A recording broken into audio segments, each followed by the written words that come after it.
Hello YouTube, this is Michael here, the Geek for Life, with the October 2015 breakdown for all the subscription boxes I got. I actually have 6 boxes this month, which I think is the most I've ever had. I'm not sure, I'll have to check.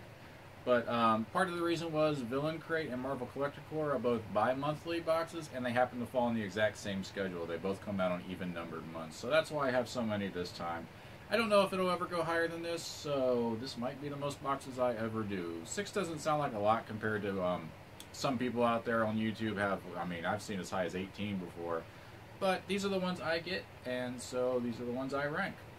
The reason I do this is because, you know, the reason that I actually started getting these, I saw them on YouTube, and I found these videos to be pretty helpful as far as ranking them. It was a way to showcase a lot of boxes at least a little bit and give a basic idea.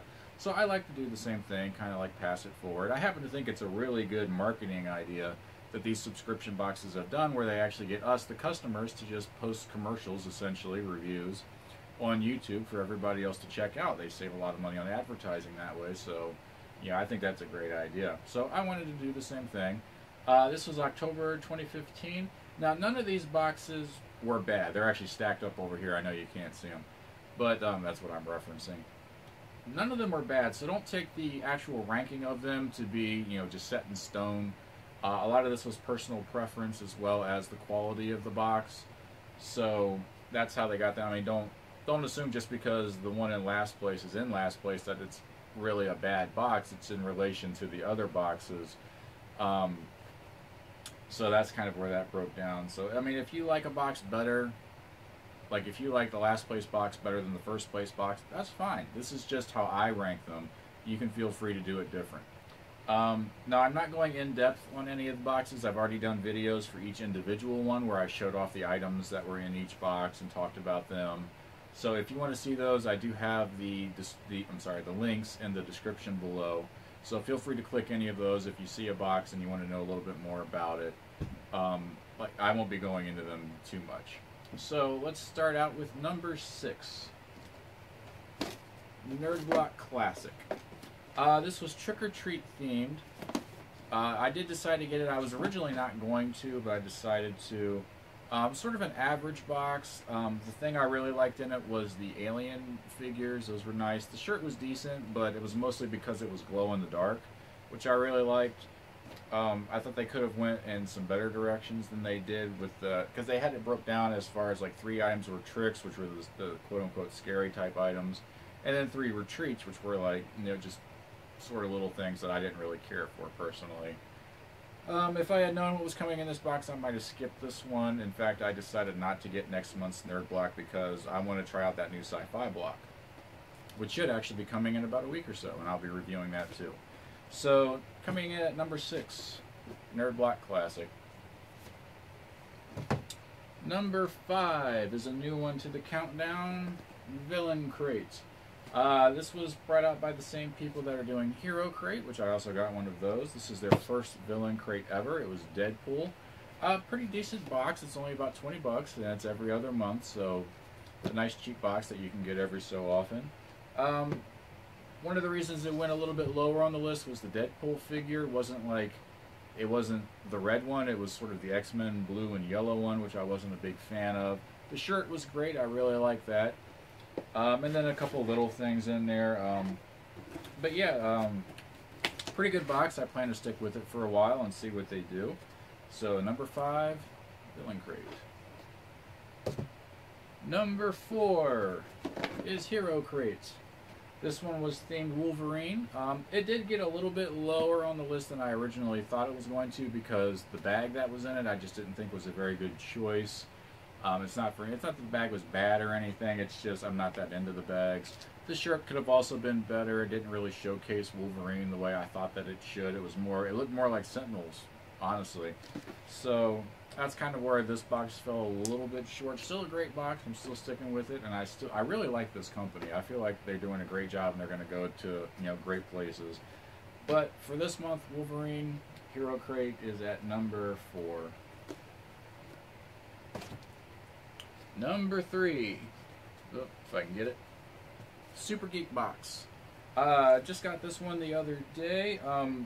The theme was really good. It was chaos. That's for that nightmare theme, which I really liked. And some of the stuff in here was pretty imaginative. The foam fingered chainsaw thing, I really liked that. The shirt was good.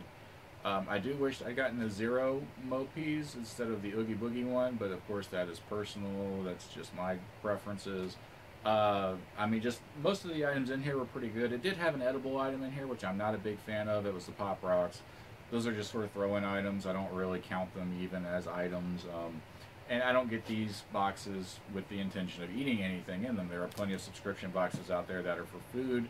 I don't get any of those because I am much more into like the collectible stuff. So that's what I like. But Super Geek Box, pretty solid this month. Actually, I think this is the highest it's ever been on my rankings. So, yep, number 3, Super Geek Box. Number 2, Marvel Collector Core. I know most people tend to put it at number 1, and in fact, the last time I had Marvel Collector Core, it was at number 1. But there was another box out there that you'll see shortly that did do better, I thought. This was a nice solid box. It would have probably even been number 1 if it hadn't been for the fact that the pop figure that they picked was sort of an obscure bad guy that most people didn't really know about. Really solid box. I like it. I like that they did come away from the Funko stuff. Like last time was very Funko. Like the shirt, the comic book cover. Almost everything in that box was just Funko, Funko, Funko. And I like Funko, but they shouldn't be everything because this is Marvel Collector Core. So Marvel should be the base that they go from. And this time, the shirt was really solid. It wasn't Funko at all. Comic book cover, they kept it as a comic book cover. And Funko still got in there in a very good way. They had 3 different items to showcase in there. A Dorbs, a Pop, and a keychain.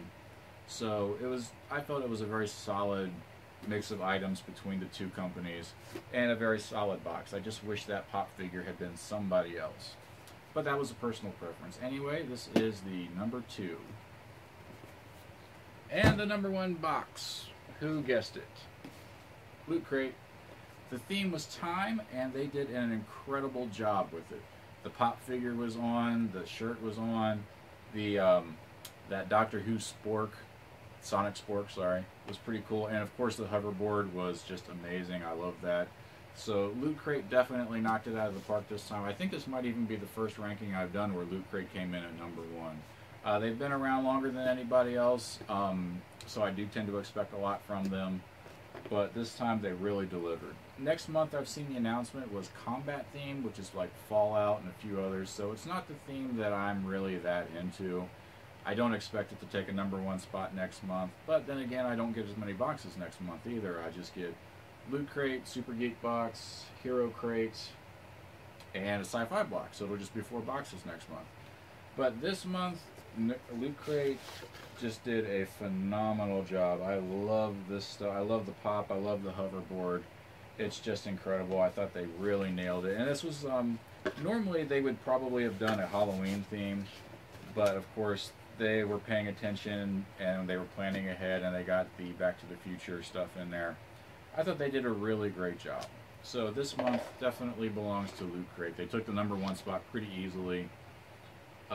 If Marvel Collector Core had just done, a recognizable icon as the Pop figure, they might have took it, but really, once I saw that it was just some obscure figure, Loot Crate took the lead. So, definitely Loot Crate's month.